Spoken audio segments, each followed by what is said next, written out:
Leviticus Chapter 25.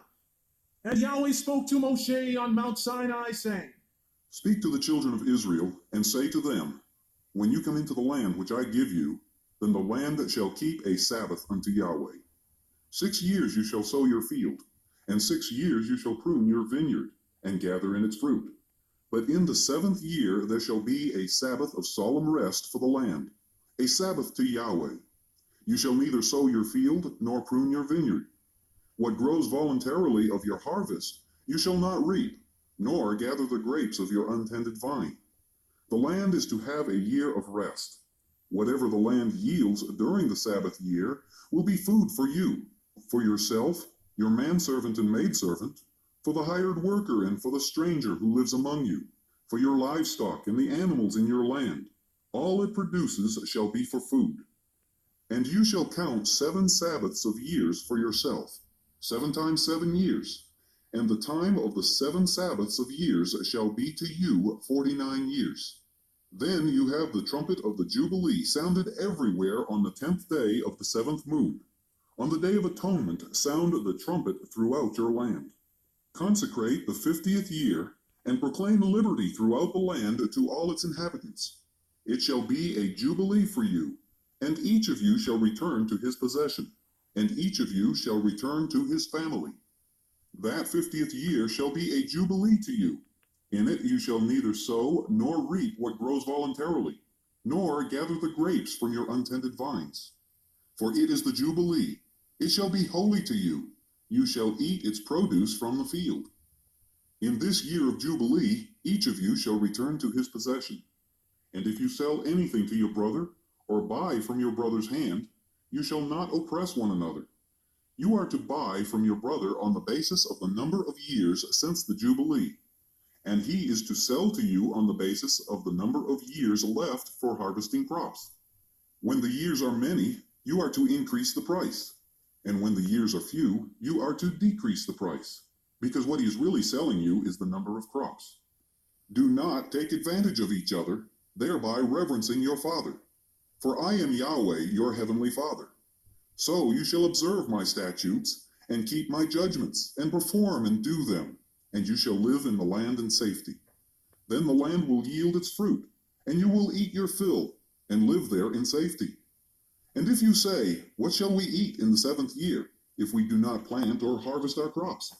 I will send you such a blessing in the 6th year, that the land will yield enough for 3 years. While you plant during the 8th year, you will eat from the old crop, and will continue to eat from it until the harvest of the 9th year comes in. The land must not be sold permanently, because the land is mine, and you are but strangers and my tenants. Throughout the country that you hold as a possession, you must provide for the redemption of the land. If one of your brothers becomes poor, and has sold some of his possession, his nearest kinsman is to come and redeem what his brother has sold. If, however, a man has no one to redeem it for him, but he himself becomes financially able to redeem it, then let him count the years since its sale, and restore the balance to the man to whom he sold it, that he may return to his possession. But if he is not able to restore it to himself, then what was sold shall remain in the hand of him who bought it until the year of Jubilee. Then in the Jubilee it shall be released, and he shall return to his possession. If a man sells a house in a walled city, then he may redeem it within a whole year after it is sold. Within a full year he may redeem it.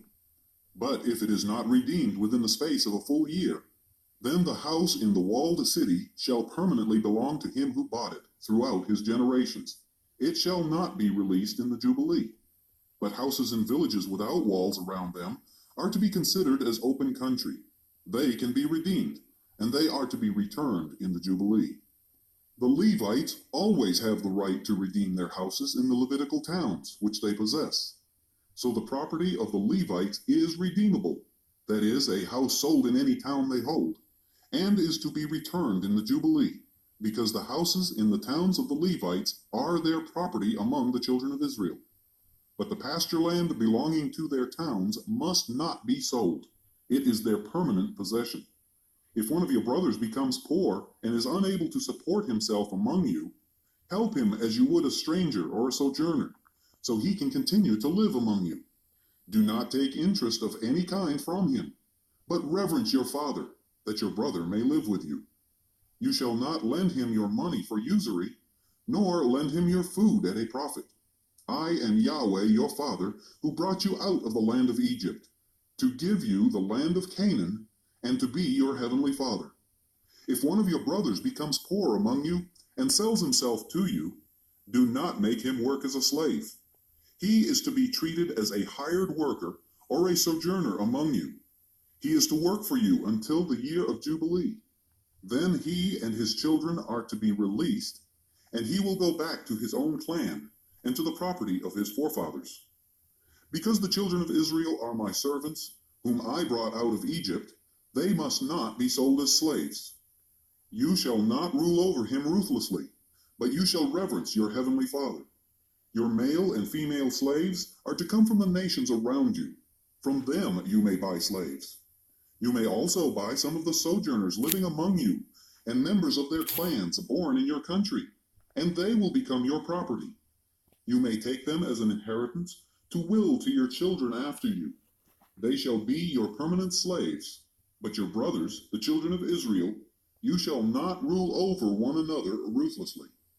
If a sojourner or stranger among you becomes rich, and one of your brothers becomes poor and sells himself to the sojourner or stranger among you, he retains the right of redemption after he has sold himself.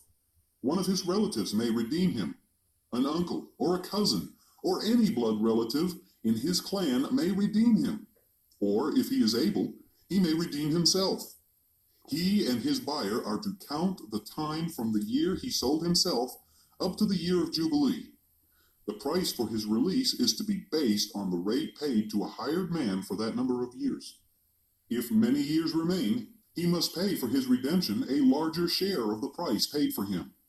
If only a few years remain until the year of Jubilee, he is to figure a few years and pay for his redemption accordingly. He is to be treated as a man hired from year to year. You must see to it that his owner does not rule over him ruthlessly. Even if he is not redeemed in any of these ways, he and his children are to be released in the year of Jubilee. For the children of Israel belong to me as servants. They are my servants, whom I brought out of Egypt. I am Yahweh your heavenly Father.